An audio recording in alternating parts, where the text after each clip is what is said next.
क्या आपको लगता है कि YouTube बनाने से आप करोड़पति बन जाएंगे? क्या आपको लगता है कि बस एक विराल वीडियो बनाकर आप अपनी लाइफ सेट कर सकते हैं? और क्या आपको लगता है कि स्टडी और ट्रेडिशनल जॉब्स अब पुराने ज़माने की चीज़ हैं?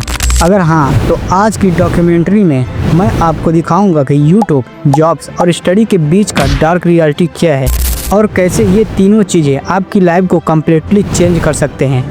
अच्छे या बुरे तरीके से ये आप डिसाइड करना, क्योंकि जो स्टैटिक्स मैं आज आपको बताने वाला हूँ वो शायद ही आपका पूरा पर्सपेक्टिव ही बदल दे।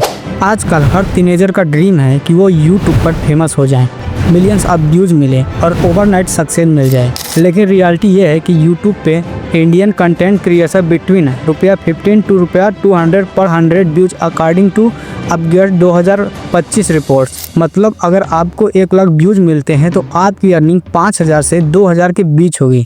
ये अमाउंट तो एक नॉर्मल जॉब में आप मंथली कमा लेते हैं, लेकिन YouTube पे इस लेवल का व्यू पाना कितना मुश्किल है ये शायद आपको पता नहीं है। सबसे बड़ा शौक ये है कि ये अर्निंग भी गारंटेड नहीं होता है, क्योंकि YouTube एल्गोरिथम कॉन्स्टेंटली चेंज होता रहता है और एक दिन जो चैनल वायरल हो गया वो नेक्स्ट डे शैडो बैन हो सकता है।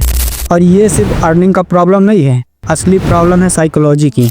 49% of teen girls in the US feel addicted to YouTube or use it for longer than they intend according to influencers marketing hub's 225 सर्वे। लेकिन इंडिया में ये स्टैटिक्स और भी ज़्यादा स्कैरी है। जो बच्चे 16 से 18 साल के हैं वो दिन में 6 से 8 घंटे यूट्यूब पे स्पेंड करते हैं, वाचिंग कंटेंट, क्रिएटिंग कंटेंट या फिर बस dreaming about become the next big YouTuber. इसका मतलब ये है कि वो अपने स्टडीज, फैमिली टाइम और सोशल स्किल को कम्प्लीटली नेगलेक्ट कर रहे हैं, सिर्फ इस होप में कि उनका नेक्स्ट वीडियो वायरल हो जाएगा। लेकिन सबसे डेंजरस बात यह है कि यूट्यूब सक्सेस की स्टोरी जो मीडिया में दिखाती है वो सिर्फ टिप ऑफ द आइसबर्ग है।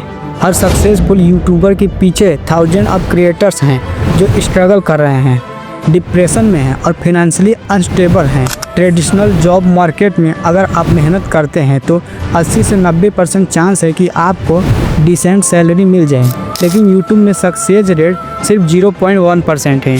और यहाँ तक कि सक्सेसफुल यूट्यूबर्स भी कॉन्स्टेंटली स्ट्रेट में रहते हैं कि कहीं उनका कंटेंट रिविलेट न रह जाए, कहीं एल्गोरिथम चेंज ना हो जाए या कभी कोई कंट्रोवर्सी में ना फंस जाए। इस पूरे सिनारियो में एजुकेशन का रोल क्या है? इंडिया में traditional education system already pressure cooker जैसा है और अब यूट्यूब का एडिक्शन इसके ऊपर एक्स्ट्रा बर्डन बन गया है। Short form videos have become one of the most popular ways for people to extern and relax. However the interest in short form video has given rise to short video addiction according to research publish in a PMC। ये addiction directly impact करता है academic performance पे, क्योंकि student के attention span dramatically reduce हो गया है। जो बच्चे पहले 2-3 घंटे कंटिन्यूसली पढ़ सकते थे वो अब 15-20 मिनट बाद फोन चेक करने की आदत फील करते हैं। यह एक मनोवैज्ञानिक जाल भी है। बच्चों को लगता है कि वे यूट्यूब वीडियो देखकर कुछ सीख रहे हैं, लेकिन असल में वे सिर्फ मनोरंजन का उपभोग कर रहे होते हैं। सच्ची कंटेंट और इंटरटेनमेंट कंटेंट के बीच की रेखा बहुत धुंधली हो गई है। सबसे बड़ा मसला ये है कि YouTube पर जो ज्ञान मिलता है वो ज़्यादातर सतही स्तर का होता है। गहराई से समझना, आलोचनात्मक सोच और समस्या समाधान जैसी क्षमताएं पारंपरिक शिक्षा से ही मिलती हैं, जो YouTube से नहीं मिल सकती हैं। लेकिन बच्चों को यह भ्रम रहता है कि वे पर्याप्त सीख रहे हैं। पारंपरिक नौकरी का भी यथार्थ कम जटिल नहीं है। YouTube का एक क्रिएटिव इकोसिस्टम 2020 में भारत की डिजिटल इकोनॉमी में 6800 करोड़ रुपए और करीब 6.8 लाख नौकरियां प्रदान कर चुकी हैं, गूगल की रिपोर्ट के अनुसार। परंतु इन नौकरियों में अधिकांश अस्थिर होती है। Content creator, video editor, social media manager जैसी नौकरियां स्थायित्व नहीं देती हैं।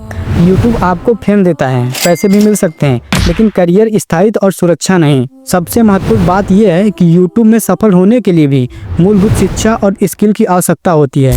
सफल यूट्यूबर्स रिसर्च करते हैं, स्क्रिप्ट लिखते हैं, वीडियो एडिटिंग करते हैं, बिजनेस मैनेजमेंट और टैक्स प्लानिंग सीखते हैं। ये सभी स्किल औपचारिक शिक्षा से ही आती है। परंतु बच्चे जल्दी ही पढ़ाई छोड़कर यूट्यूब पे ध्यान देते हैं और बाद में जीवन में संघर्ष करते हैं, क्योंकि उनके पास मजबूत नींव नहीं होती है। मानसिक स्वास्थ्य का पहलू भी बहुत चिंताजनक है। सोशल एंजाइटी का असर छात्रों की पढ़ाई पर पड़ता है। हालांकि सोशल मीडिया की लत और पढ़ाई के बीच संबंध अभी स्पष्ट नहीं है। यूट्यूब कल्चर में लगातार तुलना, वैलिडेशन की चाह जैसी समस्याएं हैं। जब अपेक्षाएं पूरी नहीं होती हैं तो एंजाइटी और डिप्रेशन बढ़ते हैं। और ये सिर्फ व्यक्तिगत समस्या नहीं है, ये सामाजिक समस्या है। माता पिता यह तय नहीं कर पा रहे हैं कि अपने बच्चों को किस दिशा में सपोर्ट करें। पारंपरिक शिक्षा या यूट्यूब की चमक, स्कूल और कॉलेज भी संघर्ष कर रहे हैं कि कैसे डिजिटल डिस्टर्बेंस को संभालें। नौकरीदाता भी उलझन में हैं कि कैसे कैंडिडेट को परखें, पारंपरिक शिक्षा के आधार पर या सोशल मीडिया परफॉर्मेंस के आधार पर। इन कंफ्यूजन के बीच में सबसे ज़्यादा नुकसान बच्चे झेल रहे हैं।